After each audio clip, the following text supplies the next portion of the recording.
Hi everyone, this is Michael for Spirit Comics. Welcome to my channel. If you're new here, please do subscribe and smash the notification bell so hopefully you don't miss any new uploads. If you're a returning subscriber, please do comment down below so that I know you've seen this video, seen the notification for it. And if you all enjoy this review, please do like it and share with others. This is part of the 25 days of comic book reviews. This is day 9.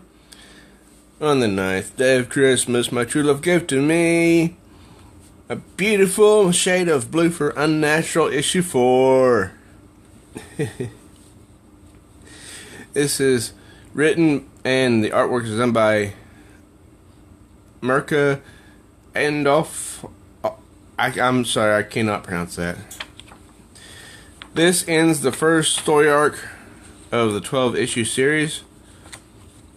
Now, if you remember from issue 3, Leslie Pig's roommate, Trish, who was a mouse, she was killed by somebody. So this gives us some backstory. And this is a college setting where Trish is eating with some snobby students, and this one student says, "I swear I just saw Jen making out with that guy from criminal law." Another one says, "Aren't they different species?" And the other one says, "That's the point. I don't want to judge, but do you think she's like contagious now?" And Trish said, "If anything, I'd worry about your idiocy spreading." And then there's Leslie. She accidentally bumps against Trish's chair, and she's kind of shy. Trish knows who she is, and she says, "Sorry, I didn't mean to." And she says, "Easy, Blair." And those girls are all going to town on her. You know, like the Mean Girl Club. How weird is she? And what's with the mannish name Leslie? Mannish name? And Trish says, "It's also a female name, Sheila. She's still weird. And that attitude of hers." And they go on about what they heard that happened to her family.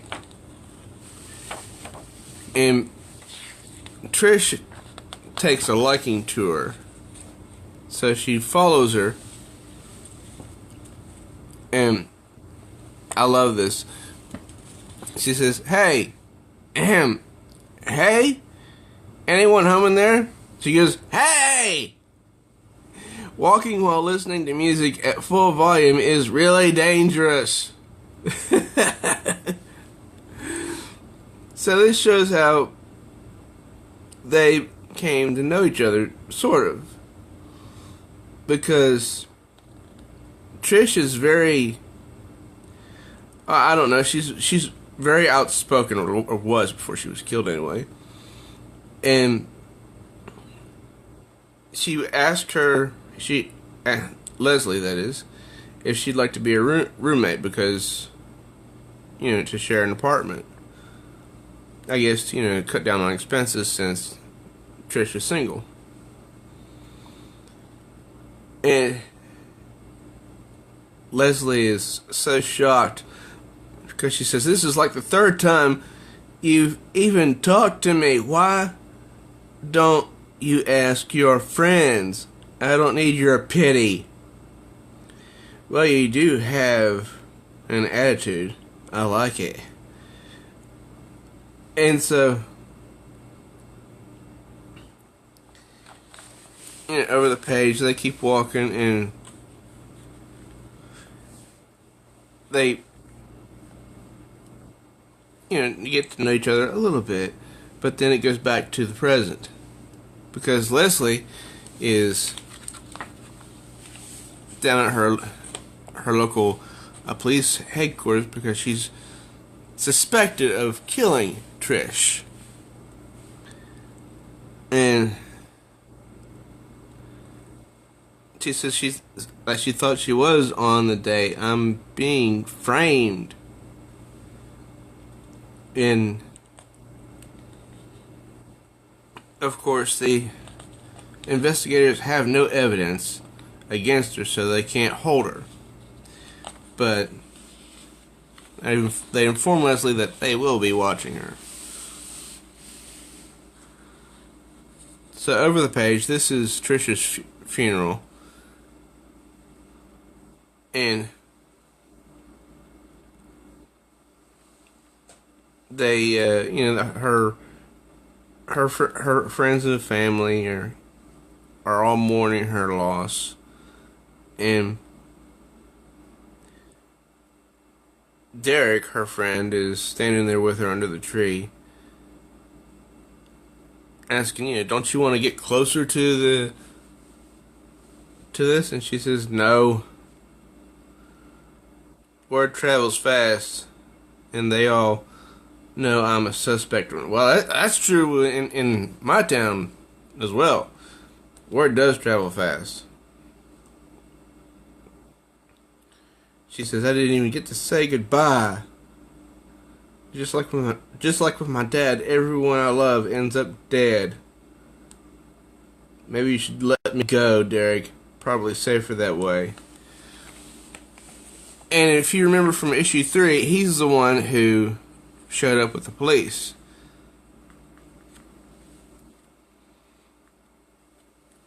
So he tries to act all gentlemanlike, saying that he'll always be with her. And he says, let's go back to my place. The cops track you. The cops took all your stuff. You can't stay at that flat anymore. And so these cops are seeing some sort of breakout, and this hooded figure is running. No clue who the hooded figure is yet. And over the page, at Derek's place, it's getting time for them to sleep, and she's sort of cuddling with this lizard that she calls Piff. And she's going on how she doesn't even know what they did to her. And Derek says, "May I come in?" "It's your house, Derek. You don't need to ask." And so over the page, Derek gets in the bed, and he says, that they could sleep together, even though, they're not attracted to each other. But right now, she needs someone. And he says, your wolf awaits, because that's who she dreams about. This mysterious wolf. And that's exactly what happens. She starts dreaming. And she's thinking, yes, I'm happy now. I would stay like this forever, with the wolf of my dreams.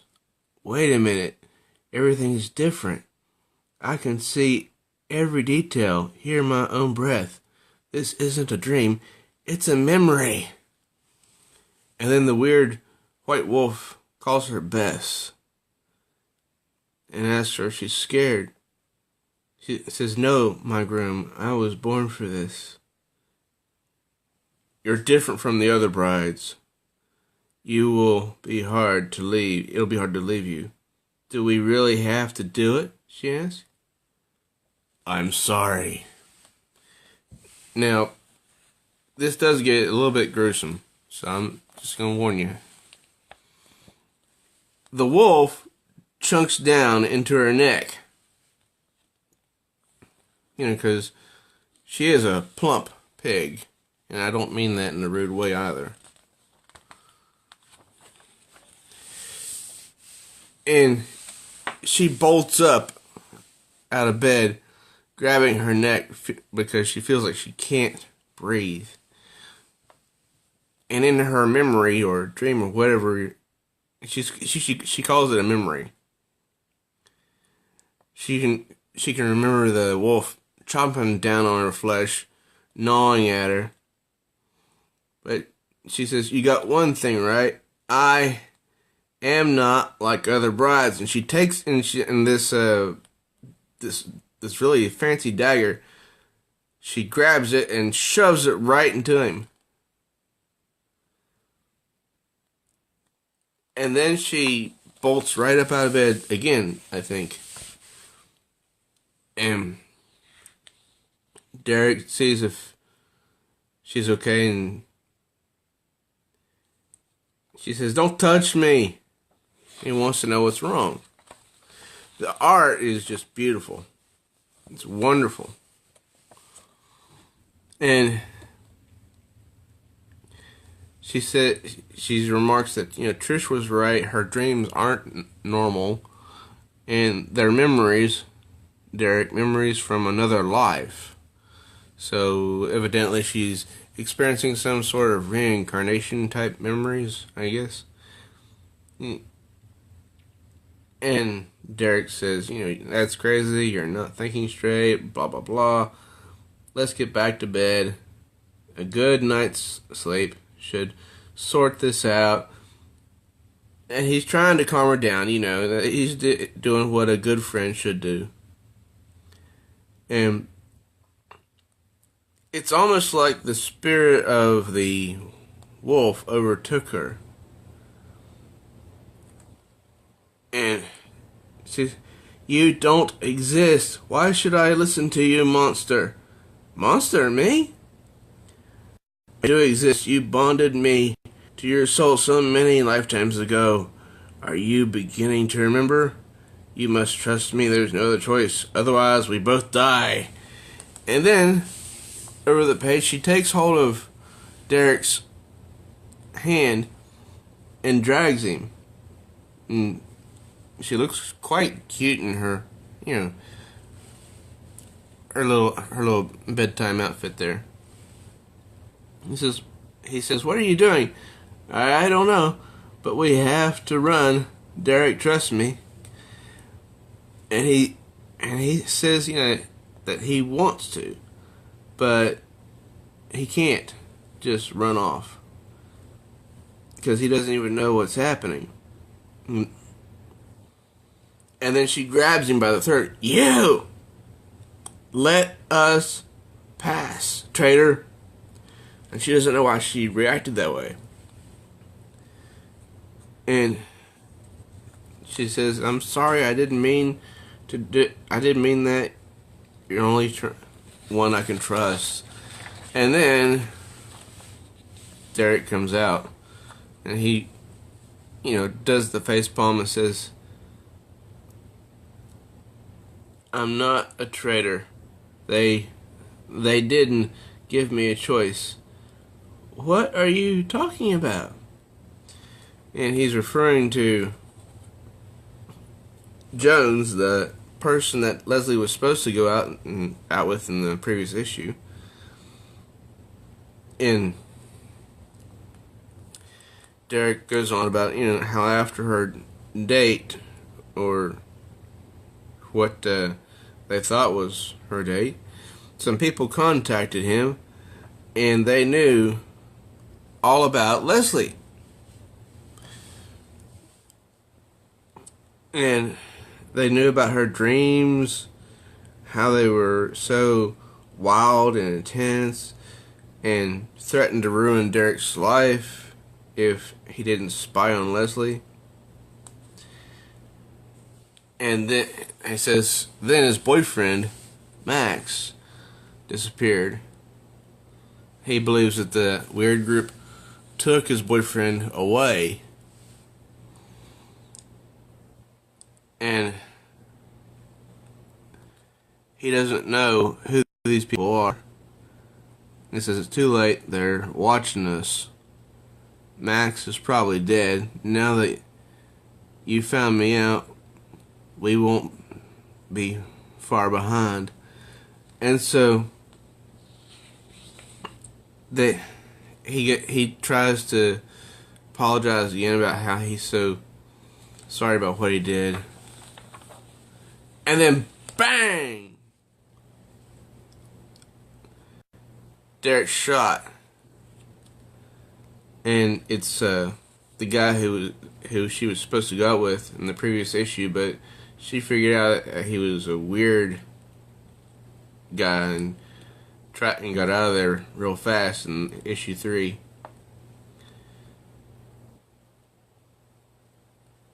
And then Jones's henchmen start firing at her, and it says something about the glance needs her alive, and then this hooded figure runs into her. So there's an air of mystery about this story. An excellent story. And the hooded figure battles the two goons that were firing at her. And he says to her, "We need to go." You saved me. Why? I'm on your side, Leslie. But you... And it's a white wolf, but he declares that he is not the white wolf which Leslie is familiar with from her memories.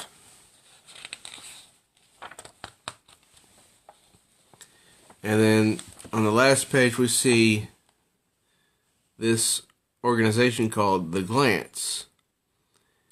And they're talking about everything that happened. And their leader, this guy right here, says, it says, Leslie Blair will find no shelter, no peace. Her life will be a maze of constant panic, pushing her directly into our hands. So, evidently, somebody wants Leslie Pig for reasons unknown. This was a fast story. It wasn't as centered on character development as the previous issues were, but that's okay. By now we need to get more story. And here's some extra sketches of Leslie that the writer and artist did. Well, they're just one in the previous, and here's another one of it's a double page. There's Leslie standing underneath that tree, looking so beautiful.